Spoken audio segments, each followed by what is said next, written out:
Hello students, high school के वे students जो math subject के लिए NCERT की बुक का यूज़ करते हैं उन्हीं के लिए ये प्रश्न है। और प्रश्न क्या है इसे एक बार मैं क्लियर कर दे रहा हूँ। प्रश्न है कि प्रथम 40 धन पूर्णांकों का योग ज्ञात कीजिए जो कि 6 से पूरी तरह से विभाज्य हो। अब इस प्रश्न का क्या अर्थ है इसे मैं पहले क्लियर कर दे रहा हूँ। यहाँ पर है कि 6 से पूरी तरह से विभाज्य हो। प्रश्न में इस चीज़ का क्या है, इस बात का जिक्र है कि 6 से क्या हो, विभाज्य हो। तो ऐसी संख्याएं जो 6 से विभाज्य होनी चाहिए। और कुल कितनी संख्याएं होनी चाहिए, तो यह सबसे पहले दिया हुआ है कि 40 ऐसी संख्याएं होनी चाहिए। अब पूछा है कि उन 40 संख्याओं का योग, उन ऐसी 40 ऐसी संख्याओं का योग ज्ञात कीजिए। यहाँ है ना, ज्ञात कीजिए। तो 40 ऐसी संख्याओं का योग ज्ञात कीजिए जो कि वह संख्याएं जो हैं वह 6 से विभाज्य हों, वह 6 से विभाज्य हों।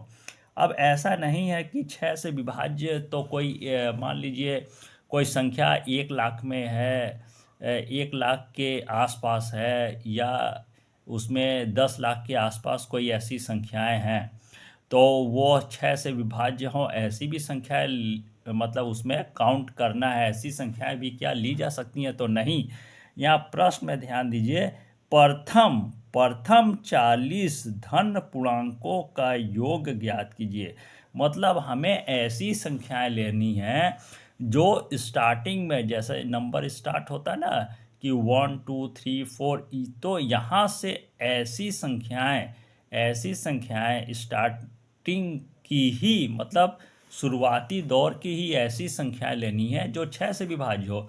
तो जाहिर है कि 1 2 3 4 5 यह तो 6 से विभाज्य नहीं होगा। जाहिर है कि 6 नंबर जो है, मतलब कि 6 जो नंबर की संख्या होगी वही 6 से विभाज्य होगी। फिर 6 से विभाज्य होने वाली दूसरी संख्या क्या हो सकती है, 7 8 9 तो होगा नहीं, या 12 होगा।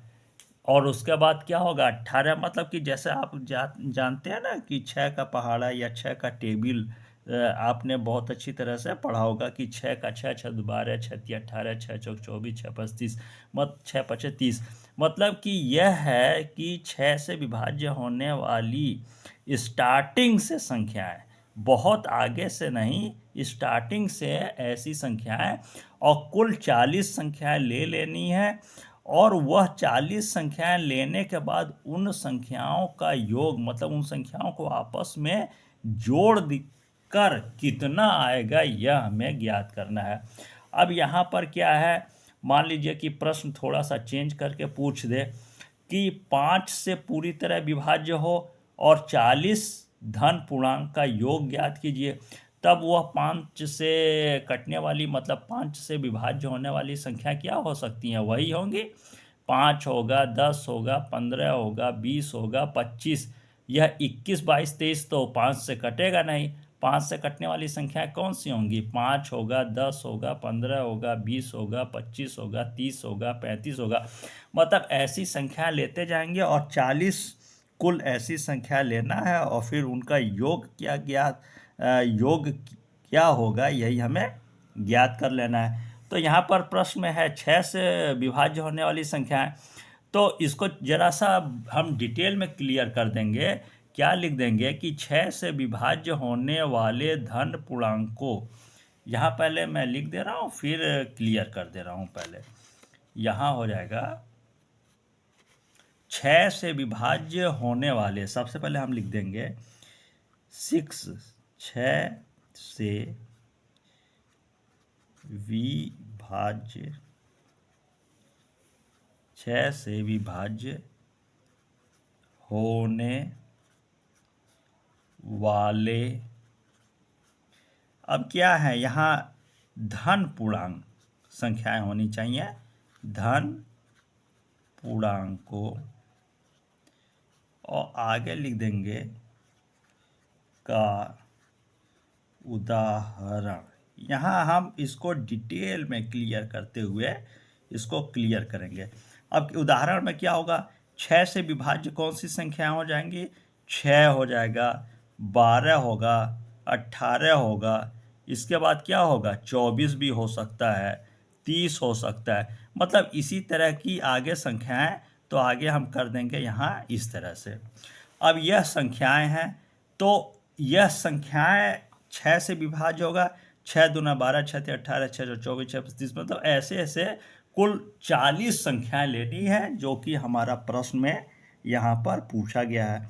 अब यहाँ हमने क्लियर कर दिया कि 6 से विभाज्य होने वाले धन पूर्णांकों का उदाहरण के तौर पे हम दे देंगे क्या, 6, 12, 18, 24, 30।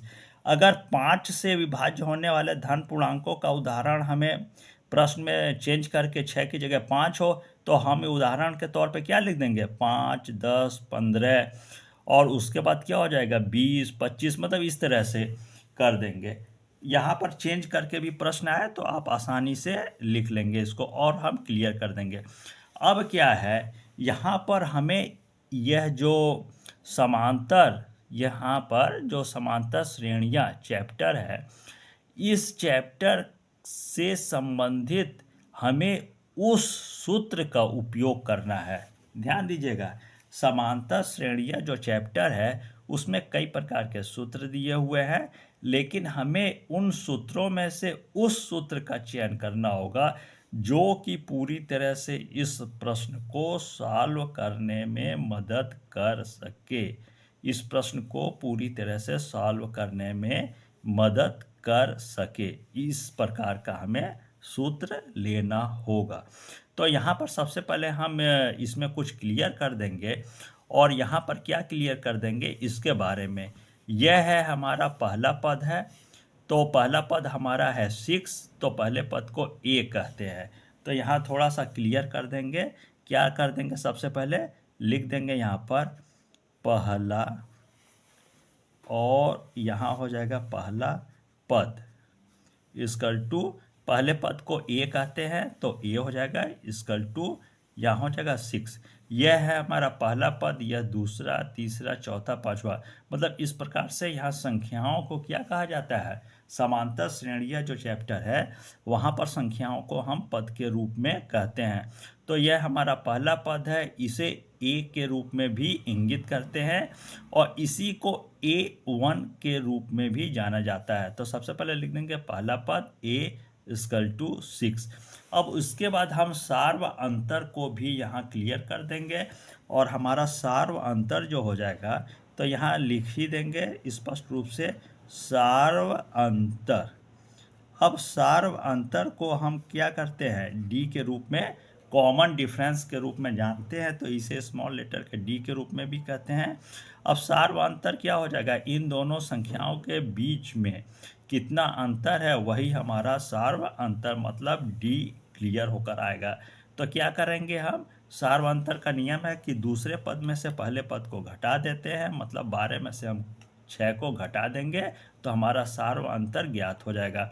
तो यहाँ हो जाएगा 12 माइनस 6 इक्वल टू 6। यह हमारा आ गया सार्व अंतर। यहाँ पर हम n भी ज्ञात कर लेंगे, मतलब प्रथम कितने धन पूर्णांक चाहिए, तो प्रथम कितने धन पूर्णांक चाहिए हमें योग के लिए, तो यहाँ प्रश्न में दिया हुआ है 40, तो n इक्वल टू क्या हो जाएगा, यहाँ पर हो जाएगा हमारा 40। अब क्या है कि हमें समांतर श्रेणियाँ जो चैप्टर है उस चैप्टर से संबंधित ऐसे सूत्र का उपयोग करना होगा जिसके द्वारा हम इस प्रश्न को पूरी तरह से आसानी से सुविधाजनक पूर्वक क्या कर सके, हल कर सके। तो सबसे पहले मैं सूत्र यहाँ लिख दे रहा हूँ, उसके बाद मैं आगे क्लियर कर दे रहा हूँ। तो यहाँ जो सूत्र होगा वह होगा प्रथम n पदों का योग, इस प्रकार का सूत्र होगा। अब इस सूत्र के द्वारा हम इस प्रश्न को आसानी से सॉल्व कर सकते हैं।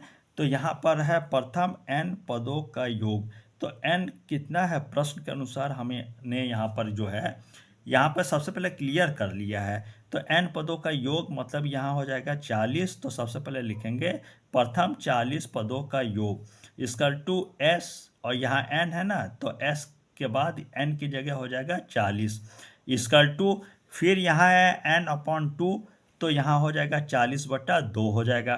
फिर है 2 इंटू ए है, तो यहाँ ए जो है हमारा पहला पद वह हमने 6 ज्ञात कर लिया है, तो 2 इंटू हो जाएगा 6। इसके बाद प्लस है, प्लस का चिन्ह लगा देंगे। अब ब्रैकेट में है n-1, तो जाहिर है यहाँ क्या हो जाएगा, n है, n 40, तो 40-1 हो जाएगा। अब यह है d, तो कॉमन डिफरेंस है मतलब सार्व अंतर, तो सार्व अंतर भी हमने सबसे पहले क्लियर कर लिया है। d यहाँ आया है हमारा 6, तो यहाँ 6 लिखकर मल्टीप्लाई कर देंगे। d की जगह क्या लिख देंगे, 6। तो सबसे पहले हम यहाँ लिख देंगे डिटेल में है कि प्रथम n पदों का योग, मतलब क्या हो जाएगा, प्रथम 40 पदों का योग। तो इसे साफ साफ हम लिख देंगे कि प्रथम, और इसे और डिटेल लिख देंगे, क्या लिख देंगे कि प्रथम 40 धन पूर्णांकों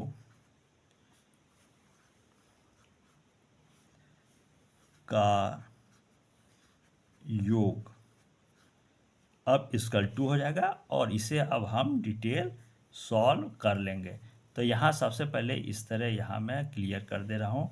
तो यहाँ है Sn, तो यहाँ कर देंगे सबसे पहले Sn की जगह क्या हो जाएगा, 40 हो जाएगा जैसा मैंने बताया है। फिर =, फिर यहाँ है n/2, तो 40 बटा क्या हो जाएगा, 2, तो 40 बटा कर देंगे, सावधानी पूर्वक बस रखते जाएंगे मान।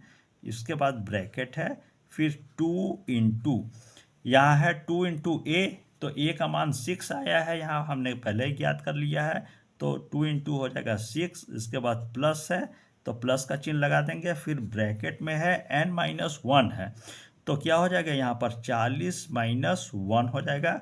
फिर ब्रैकेट बंद हो जाएगा, और d मतलब सार्व अंतर हमने ज्ञात किया है 6, तो यहाँ हो जाएगा 6। इसके बाद यहाँ पर ब्रैकेट को क्लोज कर देंगे। अब इसको सावधानीपूर्वक हम जब सॉल्व कर लेंगे तो हमारा आंसर सही सही ज्ञात हो जाएगा। तो यहाँ =, है, तो यहाँ पर जस्ट हमारा हो जाएगा =, यहाँ जितना हो सके हम साफ साफ इसको सॉल्व करेंगे। अब 2 से 40 आसानी से कट जाएगा, तो 20 दूना 40, 2 से काटेंगे 40 तो कितना आएगा, 20। इसके बाद यहाँ ब्रैकेट लगा देंगे, 6 दूना हो जाएगा हमारा 12 हो जाएगा। इसके बाद प्लस है, प्लस का चिन्ह लगा देंगे। अब 40 में से 1 को घटा देंगे तो कितना आएगा, 39, तो ब्रैकेट में हो जाएगा 39। अब ब्रैकेट बंद कर देंगे, यहाँ 6 है, यहाँ 6 कर देंगे, ये क्लोज हो जाएगा। अब इस 12 को भी यदि हम यहाँ स्मॉल ब्रैकेट में कर देंगे तो बहुत बेहतर रहेगा, सॉल्व करने में आसानी होगा प्रश्न को। अब =2 है, तो =2 हो जाएगा। 20 है, तो 20 अभी जस्ट का जस्ट वही रहेगा। यहाँ क्या होगा, अब इसको हमें सॉल्व करना है, इस ब्रैकेट के अंदर जो भी है इसको हमें सॉल्व करना है। तो सबसे पहले होता क्या है कि यहाँ 12 और यहाँ जो 39 है ना, 12 और 39, इसको हम पहले प्लस नहीं करेंगे, पहले हम मल्टीप्लाई को, ब्रैकेट के अंदर जो भी मल्टीप्लाई होता है उसको मल्टीप्लाई कर देते हैं। यहाँ पर मल्टीप्लाई का चिन्ह है, गुणे का निशान है, तो 39 में से हम 6 का क्या करेंगे, सबसे पहले मल्टीप्लाई कर देंगे, उसके बाद हम जाकर 12 में क्या करेंगे, प्लस कर देंगे। तो 39 में जब 6 का मल्टीप्लाई करेंगे तो आएगा कितना, 234 आएगा। तो यहाँ सबसे पहले हो जाएगा हमारा ब्रैकेट में, यह 12 है ना, तो 12 का 12 ही रहेगा, यह प्लस है तो प्लस हो जाएगा। अब 39 में जब 6 का मल्टीप्लाई कर देंगे तो आएगा हमारा 234, तो 234 कर देंगे और फिर ब्रैकेट को क्लोज कर देंगे। इसके बाद क्या करेंगे, हम 12 और 234 को क्या करेंगे, प्लस कर देंगे। तो यहाँ सबसे पहले 20 है, 20 का 20 हो जाएगा। 234 में से 234 को क्या करेंगे, 12 में आप प्लस कर देंगे, तो 234 और 12 को प्लस करने पर कितना आ जाएगा, 246 आएगा।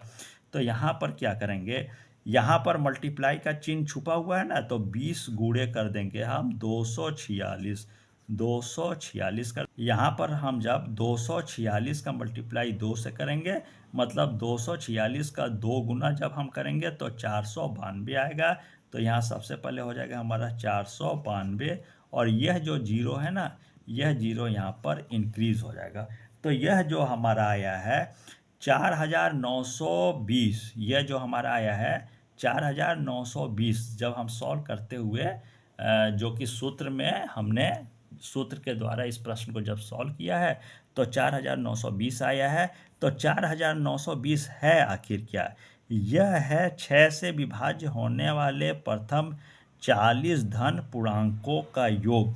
यह क्या है? प्रश्न में जैसा कि हमारा पूछा गया है कि 6 से विभाज्य होने वाले प्रथम 40 धन पूर्णांकों के योग को ज्ञात कीजिए। तो यही हमारा 4920 क्या है? 6 से विभाज्य होने वाले प्रथम 40 धन पूर्णांकों का योग है।